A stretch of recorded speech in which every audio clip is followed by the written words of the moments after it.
Screen पे कुछ तस्वीरें देख रहे हैं और इस तस्वीर में आपको भारी जमावड़ा दिख रहा है भारतीय सेना और भारतीय हथियारों का। भारत ने किया तीस्ता प्रहार। आखिरकार बांग्लादेश को ये टेंशन क्यों दे रहा है, जानेंगे। वहीं मणिपुर में भी भारत के एक्शन शुरू हैं। चाइना और बांग्लादेश दोनों को भारत ने क्या संदेश देना शुरू कर दिया है। जियोपॉलिटिक्स में बहुत कुछ चल रहा है। हमेशा की तरह CIS न्यूज नेटवर्क के इस एपिसोड में जानने को मिलेगा बहुत कुछ। आइए जानते हैं इन खबरों को विस्तार से। भारत पाकिस्तान के साथ जब लड़ाई शुरू हुई तो भारत को एक चीज़ बहुत अच्छे से पता था कि अगर ये लड़ाई बहुत आगे बढ़ती है और यहाँ पर चाइना की एंट्री होती है तो ये भारत के लिए फिर दो पक्षीय नहीं बल्कि इसमें पाकिस्तान के साथ 3 पक्ष आ जाएंगे। एक तो चाइना होगा, दूसरा बांग्लादेश होगा। चाइना ने हथियारों से तो बड़ी मदद करी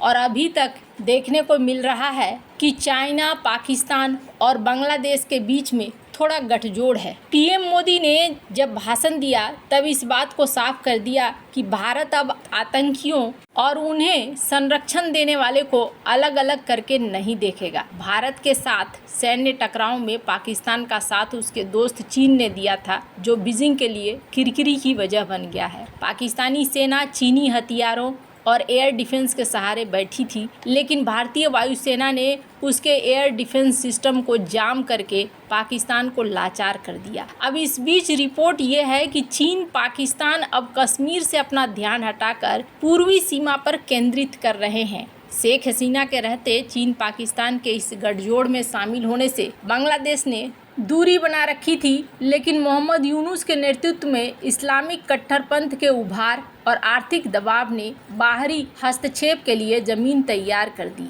बांग्लादेश की अंतरिम सरकार के मुख्य सलाहकार मोहम्मद यूनुस ने इसी साल मार्च में बांग्लादेश को पूर्वोत्तर के भारतीय राज्यों के लिए समुद्र का एकमात्र गार्जन बताया था और उन्होंने सुझाव दिया था कि ये चीनी अर्थव्यवस्था का विस्तार हो सकता है। हाल के घटनाक्रमों से पता चला है बांग्लादेश में चीनी हितों को बढ़ाने के लिए पाकिस्तान यूनुस का इस्तेमाल कर रहा है। पाकिस्तान सोच रहा है कि नॉर्थ ईस्ट में उलझाकर वो भारत का ध्यान कश्मीर से हटा सकता है। पाकिस्तान की इस योजना में फिलहाल के लिए जो रोड़ा बन रहे हैं, कथित तौर पर वो बांग्लादेश के आर्मी चीफ जनरल वकारुज्जमान है और इससे निपटने के लिए कहा जा रहा है पाकिस्तानी सेना की खुफिया एजेंसी ISI एक्टिव भी हो गई है। अब कब तक जमान अपने पोजीशन को बनाए रखते हैं वो देखने वाली बात होगी, लेकिन भारत के खिलाफ यहाँ चाइना भी एक्टिव है। एक बार फिर से देखने को मिला है, यूनुस का भी एक बयान आया है,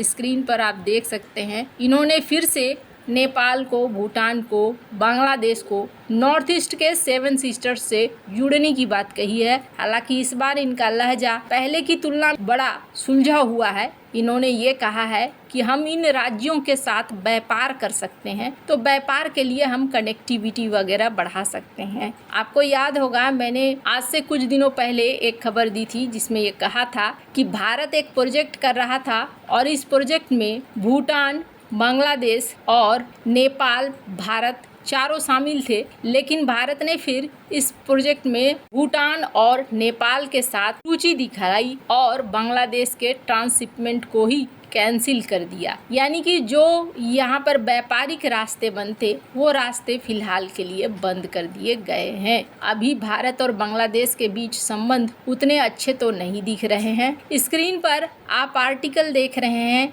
कई बांग्लादेशी रिफ्यूजियों को कहा जा रहा है, निकाला भी जा रहा है। पाकिस्तान के साथ ऑपरेशन सिंदूर के दौरान भारत सरकार ने एक नोटिस जारी करी थी जिसमें कहा था कि पाकिस्तानी नागरिक यहां से निकलें, और उसी क्रम में ये देखने को मिला कि बड़ी संख्या में कई जगहों पर बांग्लादेशी नागरिक भी थे और उन्हें भी निकलने को कहा गया। तो इसमें से कुछ निकले हैं, हालांकि ये संख्या सैकड़ों में है। वहीं दूसरी तरफ भारत का राज्य मणिपुर, यहाँ पर भी एक्शन अब लेता हुआ भारत दिख रहा है। स्क्रीन पर एक ट्वीट देख रहे हैं। भारत के ईस्टर्न कमांड ने इस ट्वीट को शेयर किया है और मणिपुर में चंदेल जिले में गुरुवार को असम राइफल्स ने एक्शन लेना शुरू किया है, जिसमें उग्रवादियों के बीच मुठभेड़ में करीब 10 उग्रवादी मारे गए भारत म्यांमार बॉर्डर पर सेना का सर्च ऑपरेशन जारी है। सेना की ईस्टर्न कमांड ने बताया है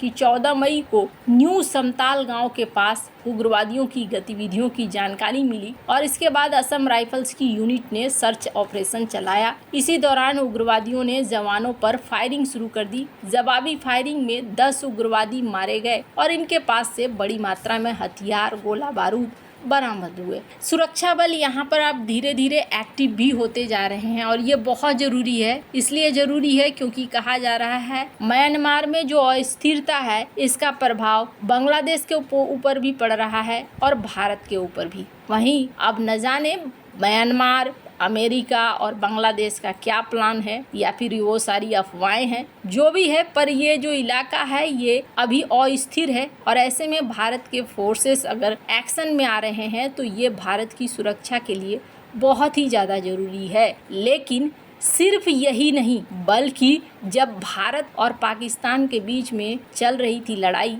तब भारत ने एक और चीज़ करा था और वो बांग्लादेश को सख्ते में रखे हुए था। एक तरफ ऑपरेशन सिंदूर के तहत इंडियन आर्म्ड फोर्सेस लगातार पाकिस्तान पर स्ट्राइक कर रही थी, वहीं दूसरी तरफ इंडियन आर्मी तीस्ता प्रहार के जरिए अपनी धार मजबूत कर रही थी। ये जो तस्वीरें देख रहे हैं, ये तस्वीरें और ये वीडियो तीस्ता प्रहार के हैं। नॉर्थ बंगाल में सिक्किम के पास इंडियन आर्मी ने तीस्ता फील्ड फायरिंग रेंज में तीस्ता प्रहार नाम की इंटीग्रेटेड फील्ड एक्सरसाइज की। ये एक्सरसाइज 8 से 10 मई तक चली। इसके जरिए इंडियन आर्मी की ऑपरेशनल तैयारी को परखी गई, साथ ही अलग अलग आर्म के बीच में समन्वय भी देखा गया। ये एक्सरसाइज युद्ध की स्थिति के हिसाब से सारा सिनेरियो तैयार करके की गई थी। कठिन भौगोलिक स्थिति में कैसे पूरे ऑपरेशन को अंजाम दिया जा सकता है, वह पूरा इस एक्सरसाइज के जरिए परखा गया।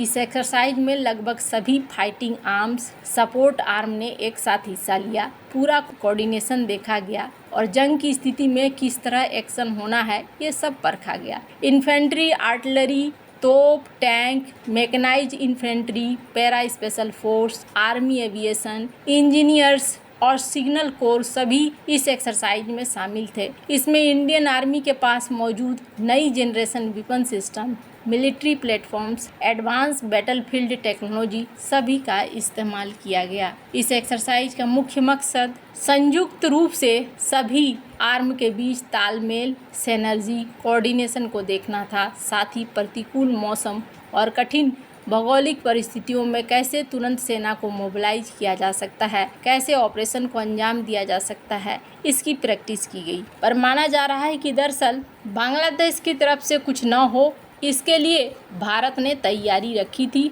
अगर बांग्लादेश की तरफ से थोड़ा भी एक्शन होता तो इसका परिणाम फिर बांग्लादेश की तरफ भी देखने को मिलता है। आपको क्या लगता है इन सब मामले में, आपकी क्या राय है, कमेंट कर जरूर बताएं। जल्द मिलते हैं अगले वीडियो में नई